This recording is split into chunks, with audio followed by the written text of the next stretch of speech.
Hello ladies and gentlemen, my name is Dietrich and this is a 2025 Toyota Corolla LE. And what I have here is a base model Toyota with an MSRP of less than $24,000 all in. We don't have any convenience package, we don't have any premium package. This is just an entry-level Corolla LE. And what we're going to do with this review is see what you get for your 24 grand in 2025, the land of inflation and uncertainty. We're going to have a look at the styling, we'll look at the engine and transmission, we'll measure out the trunk, we'll look at the passenger space, and we'll check out the interior features and the safety features. And as always, if you're interested in some of that and bored to tears by other parts of it, check the description below for timestamps. So we're going to start by talking about the styling, and it's there. On the Corolla LE, you get standard 16-inch steel wheels with hubcaps. That's what this car has. We do have a black grille in the front. It's just black plastic. It's not gloss black. You do have LED headlights and LED running lights, but it should be noted on the LE, you don't get the fancy LED running lights that are the ones that everybody likes the look of, although they've become somewhat passé lately. But don't worry about it because you don't get them on an LE. It's just the LED headlight bulb lights up during the day to give you the running lights. And other than that, it's just kind of a three-box profile sedan. I think it does look fine. I wouldn't say it looks good or it looks bad. It just looks like a Corolla. Now we're going to pop the hood and have a look under here, talk about the engine and transmission. What we are looking at is a 2-liter inline 4-cylinder engine, 169 horsepower and 151 torque, and it is mated to a CVT, continuously variable automatic transmission, and it's fine, I guess. I find Toyota's 4-cylinder engines to be behind the competition for the most part as far as refinement goes, although obviously for reliability they do have a very excellent reputation. This engine definitely has enough power to get this car up to speed and keep up with freeway traffic. There's no problems there, but it never really feels happy doing it. But I guess it's not really its job to feel happy, it's just its job to do it, and it does it.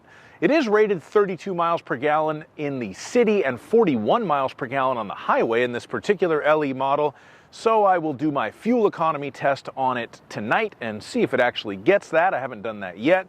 One other thing I'll point out, the motor oil in this is 0W8.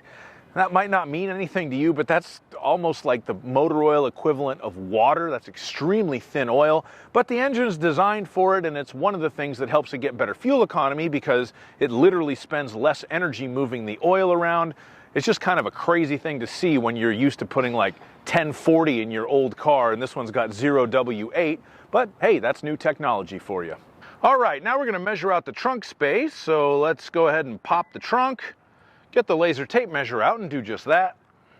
The length of the trunk from the back of the back seats to the rear of the trunk is 3 feet and 5 inches. The width of the trunk at its widest point, right at the rear of the trunk from there to there, 4 feet and 6 inches. That's a good figure for such a small car.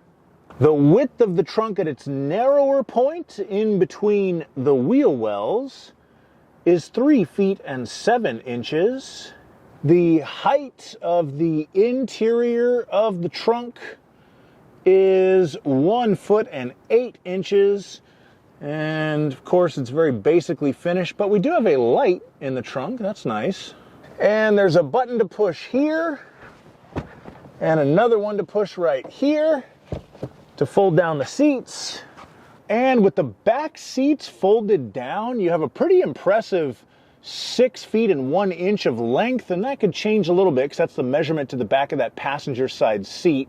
So it depends on where you have the seat set, but it's like a giant hump when the back seats are folded down. So it's not a flat load floor, not a super useful cargo space, but you can put some long objects in there if you need to.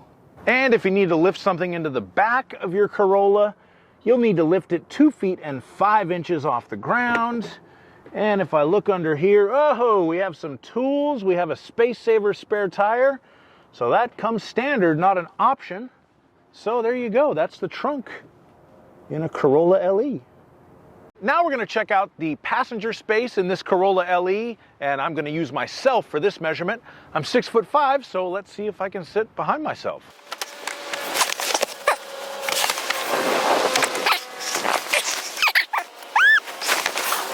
Okay, so the answer to this question is, yeah, pretty much. If I sit in the front, my knees are barely not touching, my head barely has enough room. I could adjust the seat a little bit differently, but I'm trying to give this car the benefit of the doubt. And it pays off in the back, because I actually have a little bit more legroom in the back than I had in the front. I don't quite have enough headroom, but I could ride back here for a short ride, and we do have USB-C charging ports, even on a base model Corolla, so that's good. That's a nice feature. Let's see. Oh! We even have a center armrest with cup holders on a base model. Wow. That's actually pretty good features, because a lot of automakers, you got to step up to the next package up to get that kind of stuff. So good on Toyota. Great value on this Corolla LE. Now we're going to talk about the interior features on this particular car, and I happen to have the window sticker right here. The MSRP on this vehicle, after delivering, processing, and handling, destination charge, everything all in, $23,954. That's with a couple of little port installed accessories on it and no factory option packages. So what do you get for just under 24 grand on a brand new Toyota in 2025? Well, we do have an 8-inch touchscreen with wireless Apple CarPlay and Android Auto. That's very nice on a base model. You have Sirius satellite radio with a 90-day free trial. That's very nice as well. We have single zone automatic climate control, and we have Toyota connected services. So this gives us emergency response. If we get into an accident, they can call an ambulance for us. And we have a little SOS button to push up top if somebody has a medical emergency in the vehicle. And also, if you pay about $15 a month, you can get Google navigation built into this car. And we have power windows, power mirrors, power door locks, fold-away key we got to put in the ignition to start the car. And that's kind of it. There's not really a whole lot of other features to speak on in here besides the safety features, which I will get to in a minute. It should be noted there are a couple of option packages you can get on a Corolla LE if you want it with a little bit more features.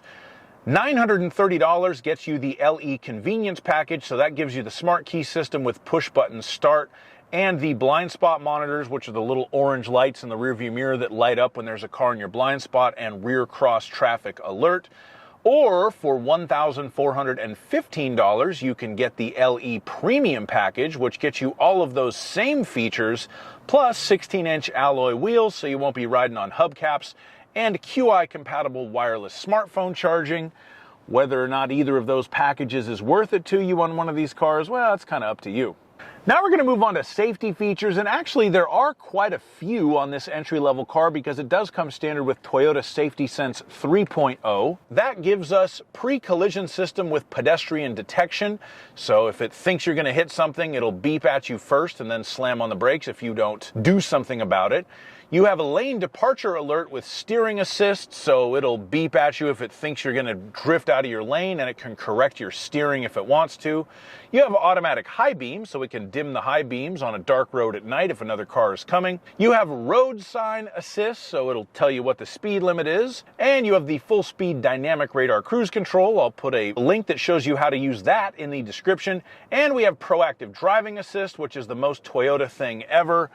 Proactive driving assist, what it does, if it thinks you're approaching traffic too quickly on the freeway or it thinks you're going too quickly into a curve, it'll slow you down automatically. Personally, I hate that one and I always turn it off, but I do give Toyota respect for giving such a comprehensive set of safety features, even on a base model Corolla. Thank you so much for watching my review on this 2025 Corolla. I have to admit, this is not the nicest or most exciting car I've ever driven, and I'm not a huge fan of it myself. But I definitely see the appeal and I see the value in it for somebody who's just looking for an entry-level car that they can keep for a very long time and drive economically. I think it's a fantastic choice. There's an airplane going by.